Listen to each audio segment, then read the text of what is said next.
Hello, money queens and listeners. Welcome to Women Behind the Millions. Let's meet the women behind the millionaires, the women supporting, guiding, celebrating women with their wealth. You will hear from women millionaires, how they got there, what they wish they had known, what got them to be a millionaire, the emotional side, the spiritual side, the practical side of wealth. You'll also get to meet the women behind the scenes helping make it happen. Let's dive into Women Behind the Millions. I am Jessica Weaver, your host, best-selling author of 3 books, wealth advisor, and founder of the Women's Wealth Boutique. Let's start meeting the women. Hey, it is Jessica Weaver. Welcome to another episode of Women Behind the Millions. I am thrilled for today's episode. It's all about change equaling evolution. And that's what we need in our lives. I don't know about you, but I get very, very uncomfortable when I start to get too comfortable and feeling very stagnant, this energy. I'm a creator. I don't know why I've always tried to shy away from that and hide away from it, but I am a creator and I love creating. And this is one of our creations, the series of Women Behind the Millions podcast, now TV show, and also our newest book, Financial Trendsetters. And today we have one of our authors. It's an anthology book. Oh my goodness, can't get that out. Anthology book, multi-author book where we feature 15 innovative, pioneering powerhouse women in the financial industry and really how we are revolutionizing the role women play with wealth. How about that? And as always, we talk about all things power, prosperity, and the color pink. Really, it's women and money. That's what we are about. And that is always going to be our focus. We're going to start with a prayer. There's this little book you can get on Amazon called The Abundance Book. And it takes you through a 40-day practice. It gives you 10 affirmations, mantras, money mantras, prayers, and you use one a day for 40 days. And the one today felt very fitting. So this is one that we're going to start with today. Are you ready? Money is not my supply. No person, place, or condition is my supply. My awareness, understanding, and knowledge of this all-providing activity of the divine mind within me is my supply. My consciousness of this truth is unlimited. Therefore, my supply is unlimited. And I love this for a lot of reasons. One, and I see this happening with my clients, even with our advisors, women, men, everyone. All of a sudden, we think that money is the be-all, end-all, right? That's my supply. That's where I need to focus. And where am I getting that money from? I'm getting that money from my boss or this client or this prospect. And we think that's how we're going to be successful. That means money in the bank. I can pay my bills. But it's this reminder that money is not my supply. No person, place, or condition, right? Being in this condition, being in this box, in this situation is my supply. It's not.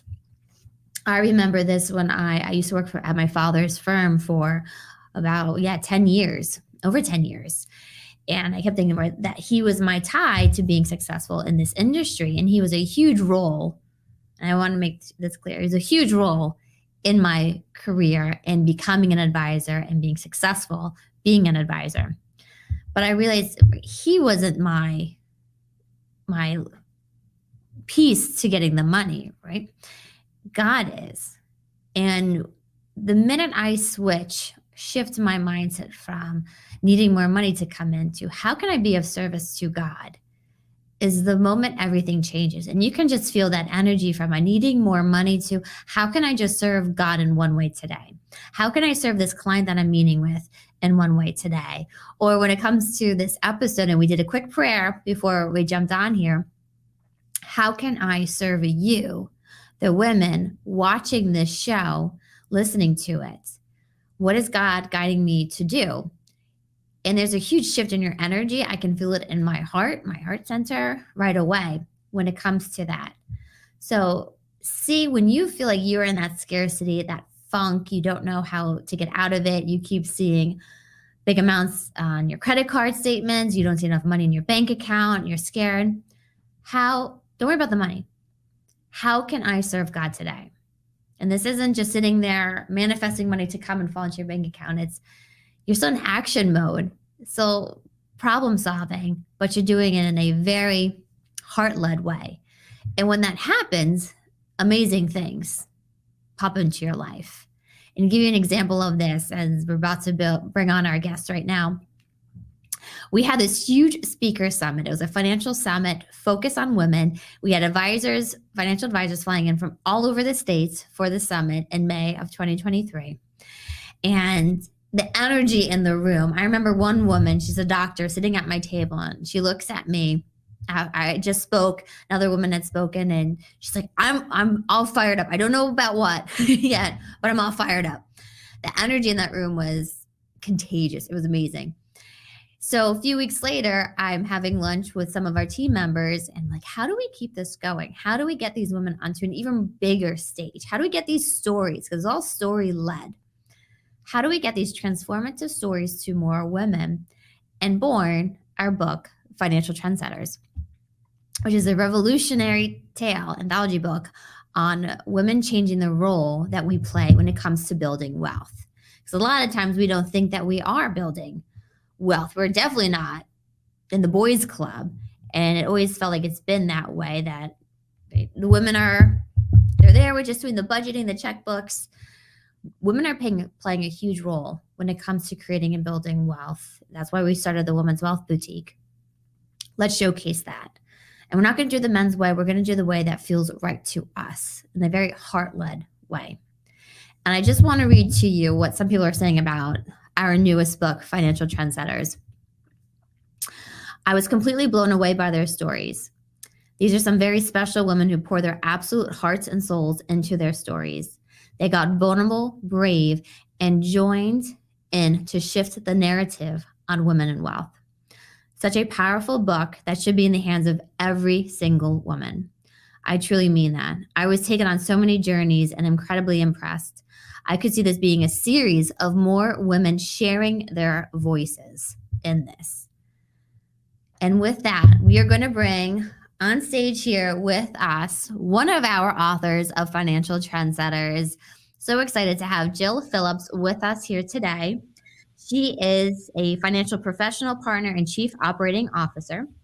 She's been in the insurance business and financial professional role for over 20 years, helping people get to and through retirement. She has extensive experience helping retirees protect their retirement savings and income from high healthcare costs through long-term care planning. We're going to talk about that today. And she's held her CLTC designation since 2004. Welcome, Jill, to Women Behind the Millions. Hello, Jessica. Thank you for having me. You can all hear her accent. Where are you located, Jill? Let's let the viewers know. I am located in Roanoke, Virginia.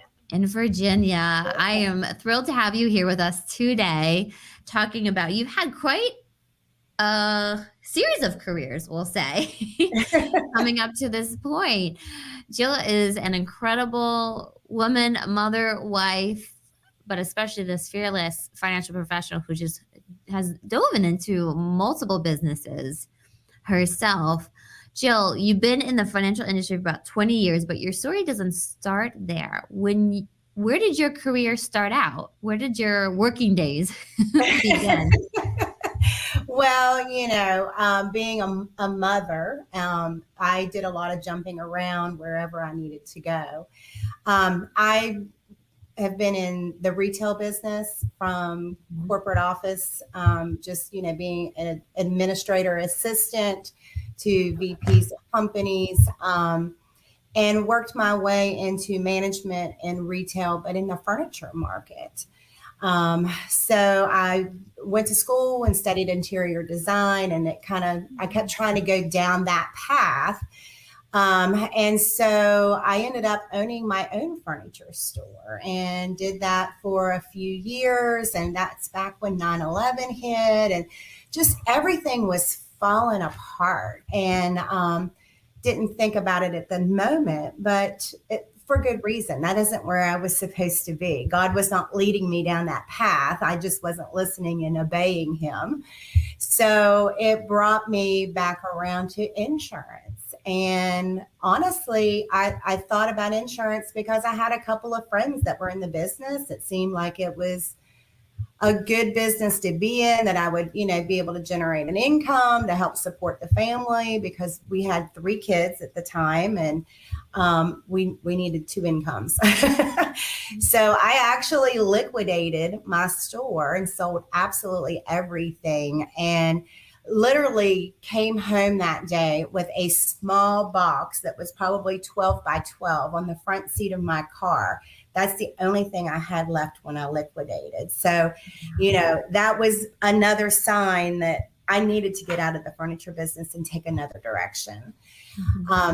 So anyway, so I kind of landed upon this company that was hiring insurance agents, and didn't really know anything about the company. And I consulted with my friends to see, what do they know about this company? And they said it's a good company. So I decided to go ahead and do it. As a matter of fact, after I left the interview, I wasn't even sure I had the position because I didn't understand how all that worked. And I called back and I'm like, so I just want to make sure, like, I have this position there as an agent as long as I get my license, correct? And they're like, oh yeah. So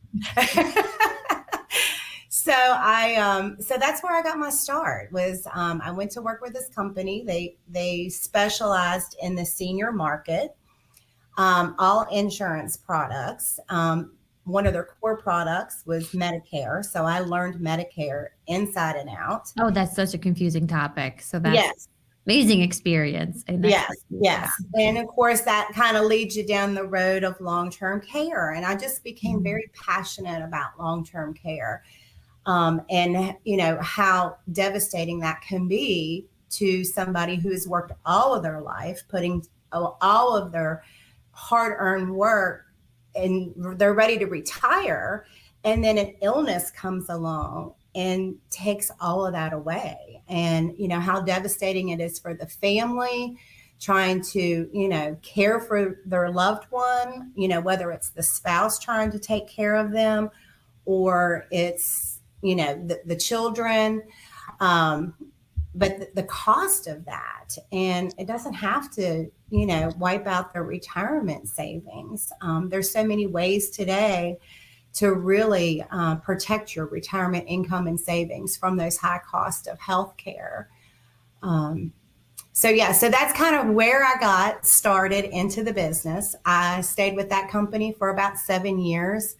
I've kind of done a little bit of everything in the insurance business. I even have my P&C license. I've sold auto insurance and homeowners insurance, kind of just very well rounded in the insurance field. So it kind of came back around big circle to where I had this opportunity to become a partner in Hyer Financial. And my husband and I both are partners here, and we're back working in the senior market, which is kind of shedding a new light because it's 20 years later, and now fall into that same category now as a senior. So, I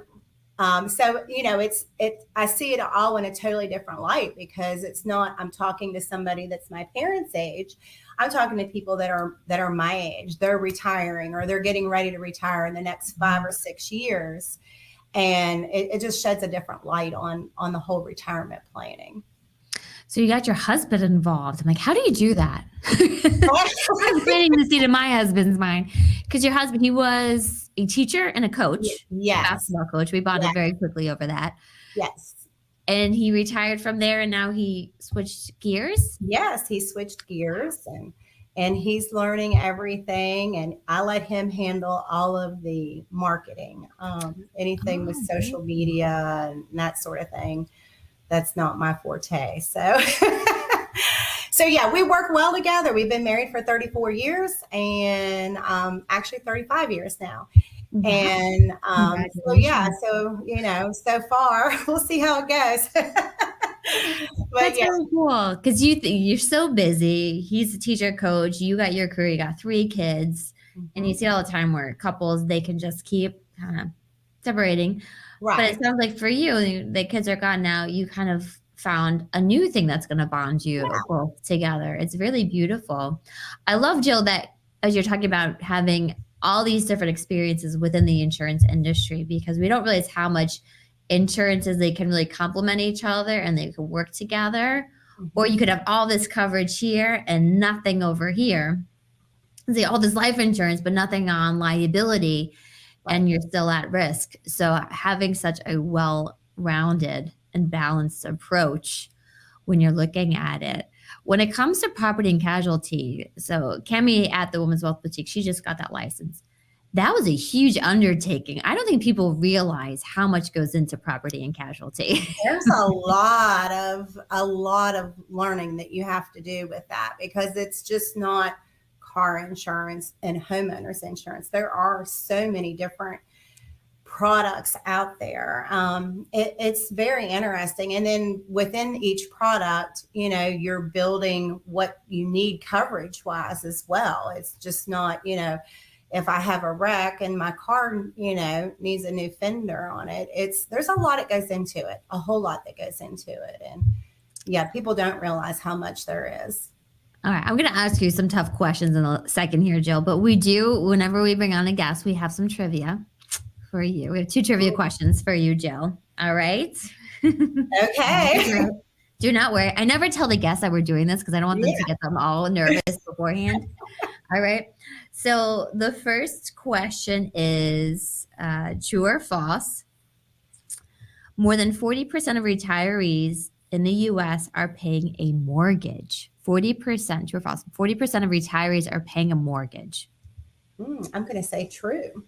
Yes. Yep, you are true. Isn't that amazing? That is amazing, because we think about when we retire, that's kind of one of the big check marks. You want to not have that big mortgage payment. And yeah, we do see a lot of that. It's a big expense. Yeah. And you think you get your house and you get a 30-year mortgage. And so by the time your career is in, that should be paid off. But then that one house they sell, they move 5-10 years, they get another house for 30 years. So that 30-year mortgage could become a 60-year mortgage. Exactly. In the end, depending on it. Very good, Joe. All right. Next question. This is multiple choice. Which type of individual retirement account taxes the money at the time of your deposit instead of when you withdraw it? So when does your money get taxed?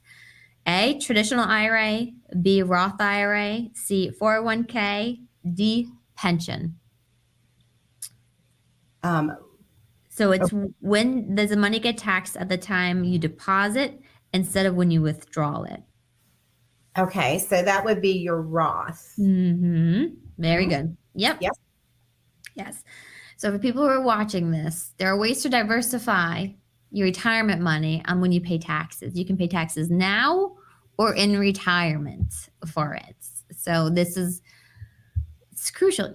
Meet with people, meet with advisors, meet with consultants, because there are so many different ways that you can better optimize your current money and really hedge taxes now, taxes in retirement, and so forth. Great job, Jill. You passed our test. All right. You can stay on.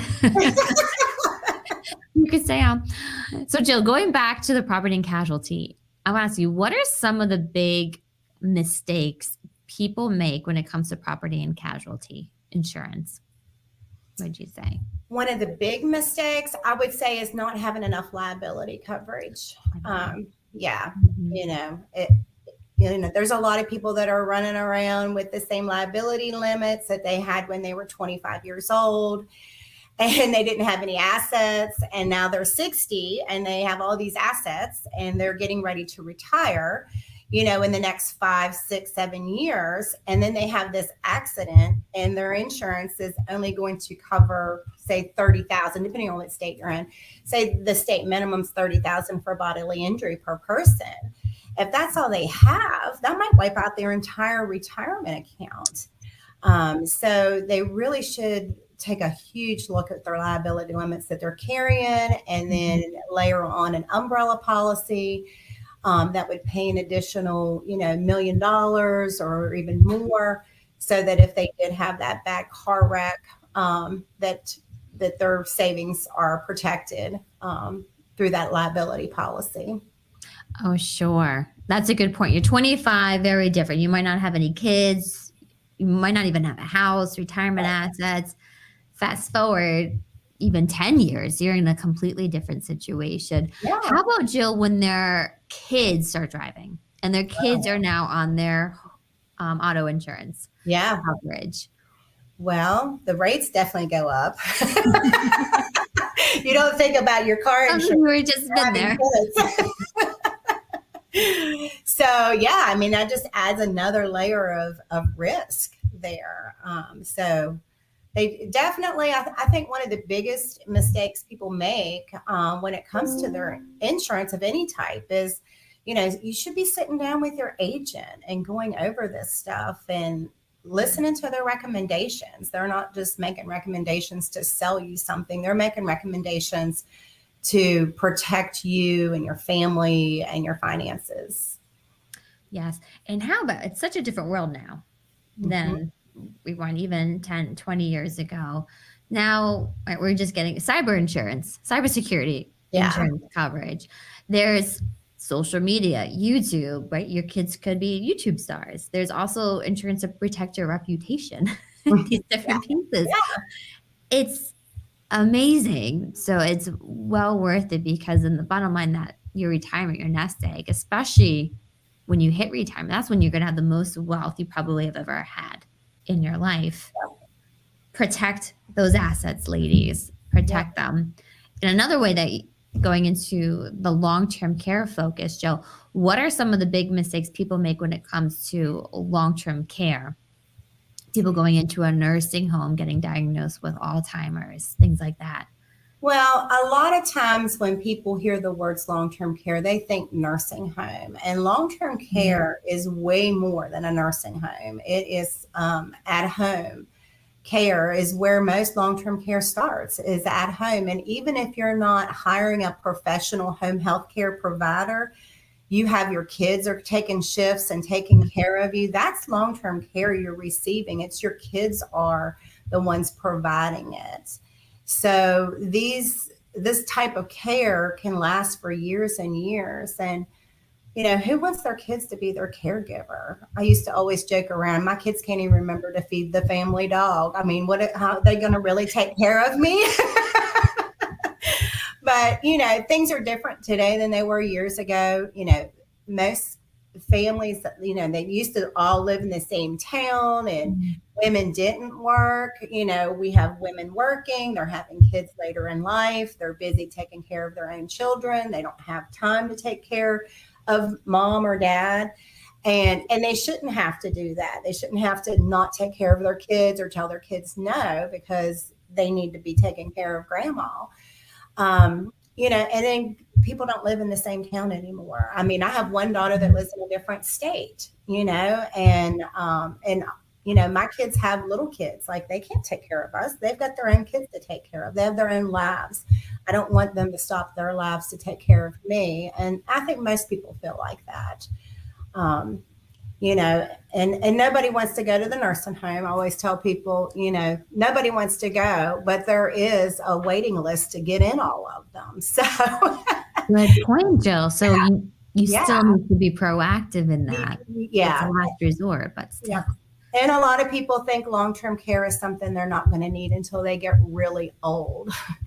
And that's not true. I mean, there's a lot of people in nursing homes that have been in serious car wrecks or accidents. They can't take care of themselves for that. You can have a stroke at any age. There's just a lot of things that can happen. My mother-in-law was diagnosed when she was 60 years old with Alzheimer's, and she lived for 10 years with Alzheimer's. And my father-in-law took care of her all the way up until he got sick. And that happens a lot. The caregiver gets sick and can't take care. So, Yes, who takes care of the caretaker? right. Yeah. And you hear that a lot. My husband's grandfather, he always had issues, and he was at his doctor's appointment. The doctor looked at his wife and said, "You don't look right. I want to give you an exam." And turns out she had pancreatic cancer, and she passed away within months. Within months. So yes, very true, Jill. You see it happening all the time. Yeah. So, Yeah. And the waiting list for the nursing homes, what a good point. We don't think about that, but you have to Right. be proactive in these things or you just won't have options for Right. it. Right. And as you said, the generational changes from one Mhm. to the next. Yeah, people are not staying even in the same state, even in the same country. Right. Sometimes these kids are in different countries Mhm. as well for it. So even to have them as a power of attorney can be a nightmare. Exactly. It's true. Exactly.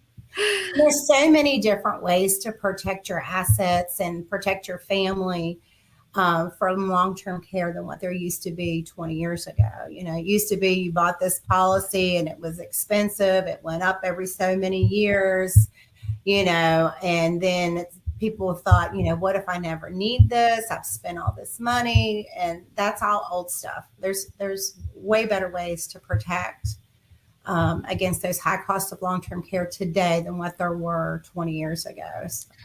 Yeah, what would you say? I was actually little story. I was on the phone with clients of mine and we were putting together it was a long-term care annuity hybrid.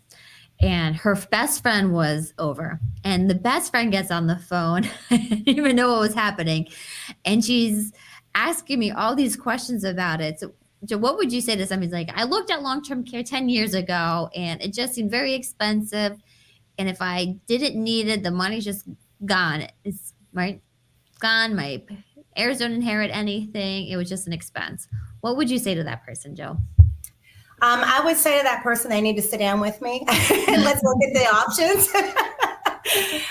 Because there are, you don't lose your money today with these plans.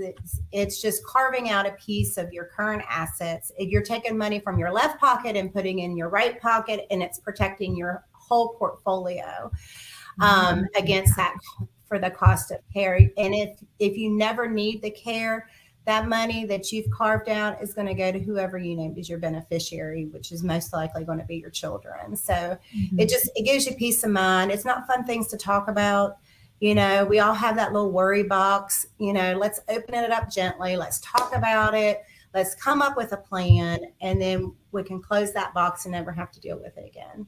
Yes, because what is the statistic? Once you hit 65, there's a 70% chance that you'll Yes. need long-term care, and then you think it's you and your spouse. Chances are, yeah, Yeah. at least one of you is going to need it, if not Right. for a period of time. When it Exactly. comes to it, yeah, there really are so many options. We recently had a long-term care dinner, and we flew in, and you've done the same thing with Alicia Barnett. She's been on our podcast, Women Behind the Millions, as well. Clients are blown away by how many, even I was blown away by how many options there are for it. And I kept saying what I love about it, it's not an expense. The asset's still in play, as you said, right? You're just shifting money from one pocket to the other, but it's protecting all of the pockets. Yep. All of them. So it's like umbrella insurance. Yeah. It's Exactly. it's still an asset. It's still there working for you, growing for you, there if you need it, but really, really there for you if you needed long-term care, especially if you're married. To me, you have to have something if you're married. Yeah. Because if one spouse goes into, as you said, Alzheimer's for 10 years, you can blow through assets. And we have a client like this. And the surviving spouse is left with, they can keep so much assets, but it's not near enough to live off. No, it's not enough. It's not enough. And then what happens? Especially if they're retiring with that big mortgage payment still, Mortgage, yes, 40% of people still have the mortgage, and it's how many people really rely on Social Security when it comes to their retirement. So yeah, planning is huge with this. Yes, We're going to take a quick commercial break, Jill, but just to recap, one, I'm so glad that you did close down the furniture store, because clearly this is what God had intended for you to help these people at a very vulnerable time in their life, right? It's a huge mindset shift going into retirement. You're not saving money anymore. Now you have to pull the money out and not pull too much out or not enough. This huge balancing act, but a lot of vulnerability when you hit retirement and that demographic for it. We talked about the liability protection when it comes to your home and auto, and then same thing over here when it comes to your assets, your retirement, your family, your legacy, and the changes in the generations. Very, very good, Jill. I can't wait to come back with you. She's going to share her hot money tip, her financial trend from our book, Financial Trendsetters. Grab it now. It is out February 2024. And we'll be right back with you. Each lady at the Women's Wealth Boutique shares their asset, their magic that they bring to the world. Bringing women together for the greater good is my greatest asset. Uniting women to make huge impacts on women with their wealth. Money is power. Money is a tool to get you the life you desire, to make your own impact, your own legacy. You are worthy of this. Believe me, you can hear it from every single woman at the Women's Wealth Boutique. Hearing new beliefs from experts is another way to rewire your brain. So let's begin with your own healing. You are worthy to invest in yourself. You are worthy of millions, of billions. You are worthy of God's blessings. You are worthy of all the desires you've ever had. You are worthy. We aren't called financial trendsetters for nothing at the Women's Wealth Boutique. Each journey with these ladies, you will see new, innovative, trailblazing strategies that we use with our clients. Our mission is to impact millions of women around the world with their wealth. We are doing things differently at the Women's Wealth Boutique. We are challenging the status quo at the Women's Wealth Boutique. We are here for change to disrupt the financial industry.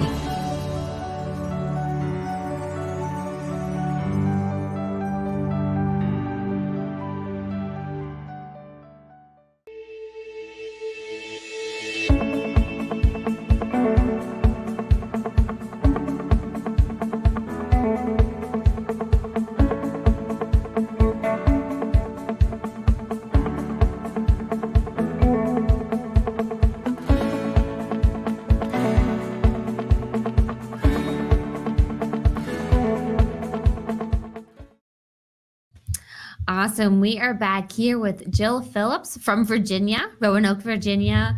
She is one of our financial trendsetters in our newest anthology book. You know, I keep wanting to say anthropology when I say anthology book. I think that's like the tongue twister for me.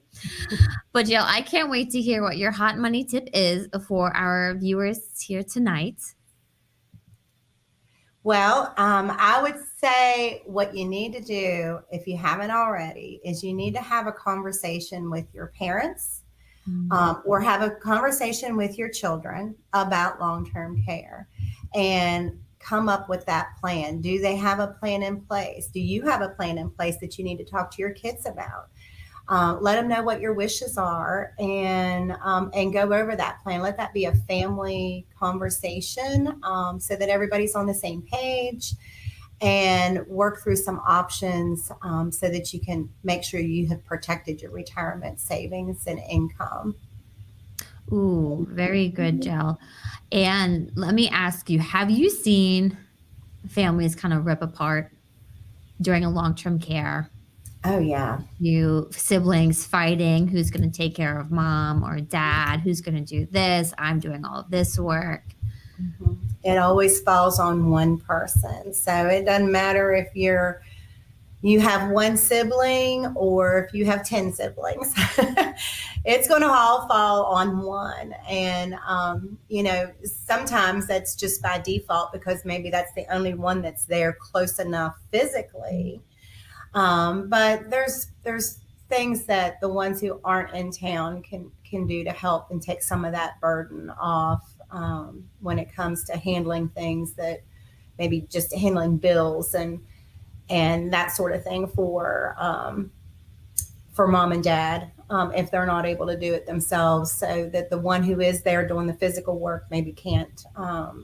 They don't have to do all of it. So, and taking turns and giving them a break and that sort of thing. So yeah, when it all falls on one person and nobody's stepping up the plate, there's a lot of resentment that ends up happening and tears families apart. Oh, sure. And it's you're still grieving in a way too, because you might be slowly losing your parent with Alzheimer's, or that you just hate you. They're never going to be the same as they were before.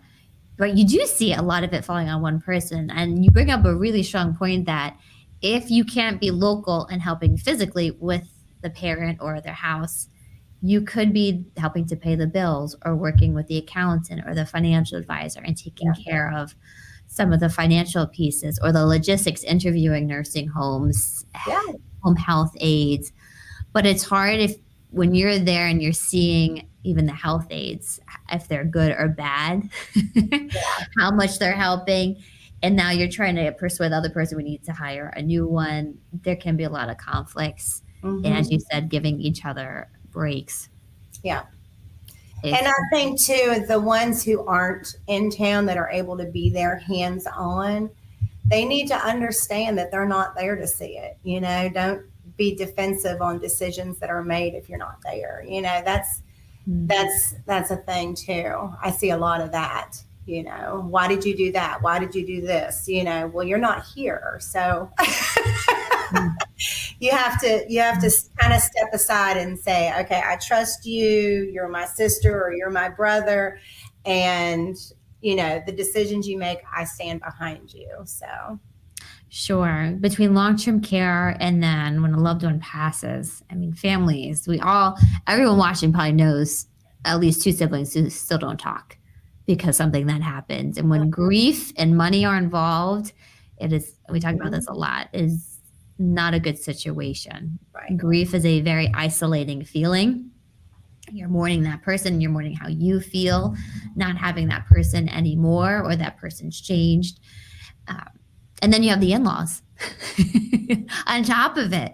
I love all my in-laws, but that's not always the case. And then you have something like this happen. And I remember one client, the sister-in-law came over and said, we need the inheritance because we have the college tuition check due. And they go, that's not how it works throughout the funeral.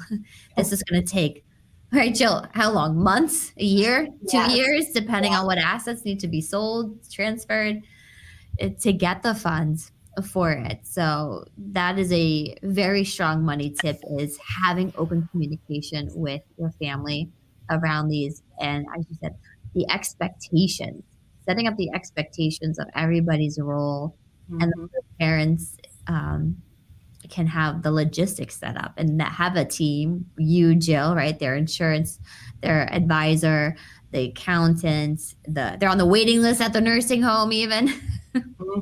Whatever it is huge support to be more proactive in it, and everybody knows their responsibilities. And what a great standard to set for future generations too. Yeah, it's all protecting the legacy. That's what it's doing. The legacy of the family, of the money, maybe businesses, real estate, all of that as well. All right, thank you, Jill. How about your financial trend? What is a trend that you put in Financial Trendsetters, our book? Our newest book. I believe, it seems like it's been a long time ago since we wrote that. But, I'm seeing today women that are just really thriving. 20 years ago, 30 years ago, it was hard for a woman to make their mark in any industry, not just financial world, but any industry. And if there was room for a woman, there was only room for one, maybe two, so you had this competition. And today, we were in Florida for Excel Represent, and I saw so many women, so many smart women, and they're just doing fantastic things. And I look at some of the girls that over the holidays, I saw some of my daughter's friends, and I'm telling you, they're doing some great, fantastic things in the world. And, they're running their own companies, they're doctors, they're, principals at schools, and they're in they're 30, 33 years old and doing these things. And it's like, I love seeing that, there's the support of women supporting other women has definitely changed over the years. And women are just, they're making their mark. They're not in the background anymore. They're up front and center, and I love it. Yeah, they're not shying away from being in the limelight, right? From being on stage taking risks with their careers. And I think, and I see this happening, as they take risks in their careers, they're going to take more risks with their money even, and become, women tend to be more conservative investors. They're going to take more risks. They're going to take more risks to ask for pay raises and promotions. So there's even more money coming into their world that they can invest, and that huge ripple effect. But you're right, Jill, that generational, right? Your daughter's generation seeing you stepping up and leading the charge when it comes to the money. Now they're going to do the same thing. And I see it even, I'm proud for my son to see my husband supporting me in my role. Right. And I think that's going to be the biggest shift, is that next generation, the husbands really supporting the wives. Right. Because that's what's normal now. Right. It is normal. It's hard to break out of that, the man's the money maker, the decision maker, but women are right there. We're equal. We're not trying to surpass them. We just want to be treated equally, that we can make those financial decisions and be part of it as a whole, as a one unit. It doesn't have to be, I'm in charge. Yes. Some weeks I'm at the grocery store. Some weeks my husband's at the grocery store. Right. Last night you cooked. The night before I cooked. Exactly. You're right. It's those passed down roles that we are supposed to be playing. I mean, we're just throwing those boxes out the window. Yep. Yeah. We don't need those anymore. Like, yep. Barbie comes in a box. We're taking Barbie out of the box. We don't need any more. We don't. Amazing, Jill. Yes, we saw that a lot when it comes to all of their co-authors, women really stepping up in so many different ways, whether it's in business, their careers, the money, the investments, calling out their spouses or ex-spouses. Why didn't you involve me more? Because we weren't doing it the right way. Either not being afraid to have that voice and to really let it go and to shine that light. So I'm so grateful for you, Jill, for being part of our anthology book, Financial Trendsetters. It's such an impressive book. Her stories in there, 15 women's stories are in there. These transformative, I mean, the energy makes you want to go on and, I don't know, just take over the world. World domination. Unless our producer's on and she's like, yep, that's our secret, world domination. Everyone knows it now. Or two. But with that theme, we always end our show with a meditation. So just going to stay on us. We have one more question for her after this meditation. We always wait to the end because we can't lull you all to sleep in the beginning of the show. But it's always a nice little gift from myself to all of our viewers.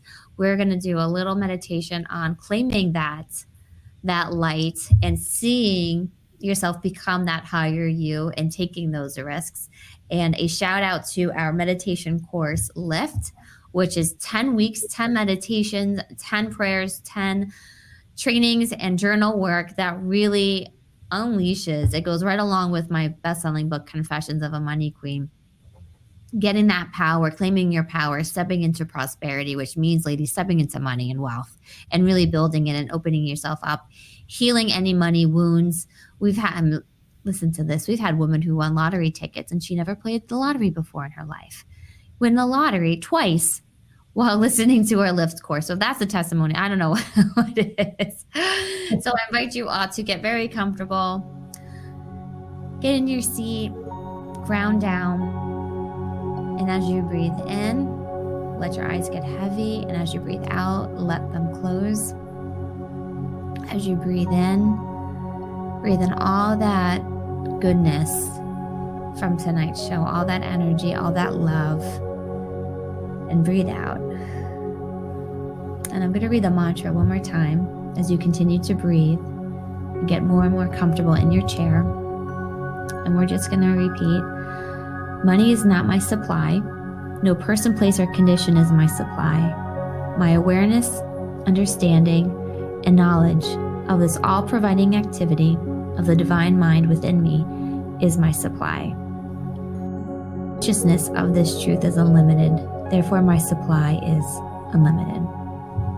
And I want you to picture what it would be like in your life if money wasn't holding you back, If the fear wasn't holding you back, being scared of being seen wasn't holding you back, what is it that you would do? Where would you go? Who would be with you? Picture the people that would be with you in this inner circle. What would you wear?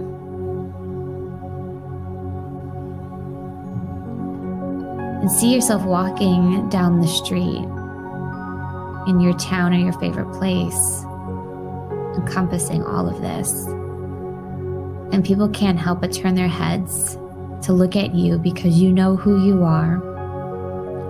You know what you are meant for. You know that you are meant for amazing things, that every amazing thing is just around the corner. You walk confidently. You walk hand in hand with God, guiding you with so much trust and so much faith in God, but also in you. So much trust and faith in who you are. And you show up to every meeting, every event, even with your family, with this trust and faith. Not questioning, but thriving. And each step that you take, you feel it growing stronger and stronger. And you see yourself on stage, being interviewed on TV, writing your book, checking your bank account and seeing the money flow in. Picture that next big step for you. What is it that you're doing? Who are you with?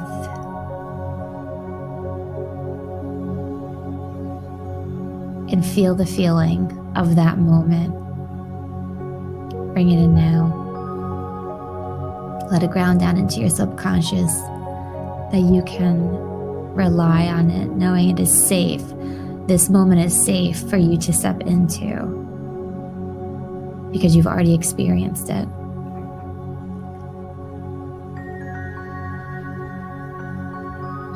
What is it? This higher self is going to tell you right now, what is it that you need to do today, tomorrow, to make this a reality? What is that one small step? That small step.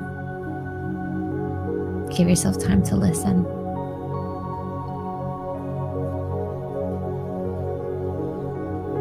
And know and trust, have the faith that you will take that step, that you already are taking it. And just breathe in all of those good feelings, all that came tonight during this time you spent with yourself. And thank you. Thank yourself for taking the time to be here and to give yourself some love. The biggest relationship you will ever have is with you. So take yourself everywhere. When you're ready, you can come out, open up your eyes, come back into the room, and make sure you write down what you were told and where you pictured yourself. I love meditation. I started meditating during COVID. I did a few different 30-day challenges. I did a meditation one, a journal one, a yoga one. They've all stuck with me. I keep doing them. But the meditation, for so many reasons. I mean, one, having that visualization, that picture, activates our RAS. Mel Robbins speaks about this beautifully all the time. It's like when you say, I want to buy a red Jeep, and when you go outside and you all of a sudden see all these red Jeeps. It's a filtering system for your brain, for your mind. So all of a sudden, now that you've pictured it, it's going to keep bringing into your view things like that speaking thing on stage. Maybe it's somebody else speaking on stage, or an invitation to go to a conference and you see that stage and it starts coming into your world, and you're going to focus and hone in on them more and more. But the other thing that it does too, especially with the visualization, is when we go into a new event, speaking on stage and you've never spoken on stage, being on a podcast or a TV show, you've never done that before in your life, visualizing it is, your brain doesn't know the difference. It thinks it's already happened. So now when you do it in real life, it already feels safe. You're not stepping out of your comfort zone because you've already mentally gone there. So it allows yourself to take a lot of these quantum leaps to new and exciting opportunities, events, all these things, without having to almost, otherwise we self-sabotage because we retreat back to our comfort zone. We'll cancel. We've experienced this all the time with clients, advisors. All of a sudden they trigger their upper limit. They can't handle any more success for the day, and they will sabotage something and they will retreat back to that comfort zone. So it allows you to keep leveling up on a lot quicker, a lot faster venue for it. So Jill, as we were rounding out our episode tonight, we spoke a lot. I think the biggest takeaway tonight was really protection, right? We are so blessed with these lives that God gives us, and it is our responsibility, right? The moment you start to earn money, it's our responsibility to manage it properly. And you've done amazing work. I'm so grateful for you to be part of Financial Trendsetters. And I have one more question for you, Jill. What makes you a woman behind the millions? I guess what that would be is listening to God with everything. I put him in the middle of everything, but definitely in the middle of my finances. And I think that's another good money tip for people. You and I've talked a lot. Faith is something I have a really strong faith. I know you do as well. And helping others is where I'm supposed to be. And just keeping God in the middle of everything I do. But definitely I pray every day for him to stay in the middle of finances. I love that. Yeah, so ending with an extra money tip there, bringing God into the conversation with money, which, you know, traditionally a lot of churches preach the opposite, right? Money is greed, it's bad. But when you're bringing God into it, it's just beautiful. Yeah, it can be beautiful. So thank you so much, Jill, for being on here with us tonight on Women Behind the Millions. Thank you, all of our viewers. Remember, be silly, be fun, be fashionable, be famous, be wealthy, be you. You are so worthy of it all. We will see you next week on another episode of Women Behind the Millions. Hey, money queens, looking to get your wealth to that next level, 7, 8, 9 figures? Follow us on Instagram at PinkFixMyMoney and at Women's Wealth Boutique for more millionaire money